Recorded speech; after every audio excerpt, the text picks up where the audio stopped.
Big boss Malayalam season 7 അനിമോളും നെവിനും തമ്മിലുള്ള ഇന്നലത്തെ പ്രശ്നത്തിൽ അനിമോൾ ഇന്ന് തൊട്ട് കിച്ചണിൽ കയറത്തില്ല, കുക്ക് ചെയ്യത്തില്ല എന്ന് പറഞ്ഞ് പിണങ്ങി ഗാർഡൻ ഏരിയയിൽ പോയിരിക്കുകയാണ്, ആരോടും മിണ്ടാതെ. അപ്പം നെവിൻ പറഞ്ഞായിരുന്നു, നീ കയറണ്ട, എനിക്കറിയാം കുക്ക് ചെയ്യാനെന്ന് പറഞ്ഞ് ഇന്ന് നെവിനും ലക്ഷ്മിയും കൂടെയാണ് കിച്ചണിൽ കയറി കുക്ക് ചെയ്തിരിക്കുന്നത്. അങ്ങനെ ഗാർഡൻ ഏരിയയിലിരിക്കുന്ന അനിമോളുടെ അടുത്ത് ആദിലയും നൂറയും കൂടെ ചെല്ലുവാണ്. അപ്പോൾ അവരോടും മിണ്ടാതിരിക്കുകയാണ്, കാരണം അവർ ഇന്നലെ നെവിനെ സപ്പോർട്ട് ചെയ്താണ് സംസാരിച്ചത്. അനിമോൾക്കെതിരായിരുന്നു ഇന്നലെ രാത്രിത്തെ ആ വഴക്കിൽ.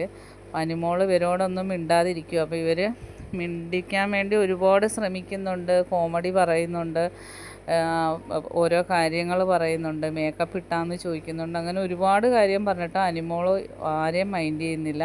അത് കഴിഞ്ഞ് സാബുമോൻ വന്ന് ഒരുപാട് കാര്യങ്ങൾ ചോദിക്കുന്നുണ്ട്, അതിന് പറയുന്നില്ല. അക്ബറിനോട് മിണ്ടുന്നില്ല, ആരോടും മിണ്ടാതെ പിണങ്ങിയിരിക്കുകയാണ്. അങ്ങനെ കിച്ചണിൽ ഇപ്പോൾ കുക്ക് ചെയ്തുകൊണ്ടിരിക്കുന്നത് നെവിനും ലക്ഷ്മിയും കൂടാണ്. ബാക്കി അപ്ഡേറ്റുമായിട്ട് വീണ്ടും കാണാം. എൻ്റെ ചാനലൊന്ന് സബ്സ്ക്രൈബ് ചെയ്യണം.